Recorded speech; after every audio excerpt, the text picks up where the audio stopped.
'n jaar terug as ek daai woord digitale bemarking gehoor het, het ek die vlaktes ingehardloop, want ek was onder die indruk dit is heel iets anders as wat dit actually is. Nou vandag doen ek digitale bemarking. Ek maak geld aanlyn.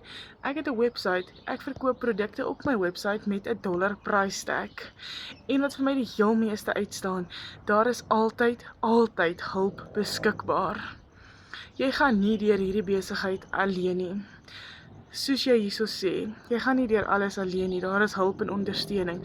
Dis awesome en dit is hoe 'n mens 'n sukses maak. Baie keer dink jy kan jou kop in 'n byeneus indruk en jy kan alleen 'n sukses maak en jy sink of swem. Jy weet, daai, né?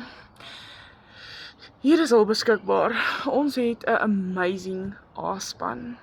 Daar kan jy dag en nag vra as jy hulp kort. In Afrikaans, in jou taal, jy leer in Afrikaans, jy leer hoe om attraction marketing te doen binne in jou taal. Jy hoef nie familie en vriende te bak nie. Gister het ek so 'n klein situasietjie gehad, het ek net daar gevra, boem bam bam. Mense het my geantwoord, my situasietjie is uitgesort.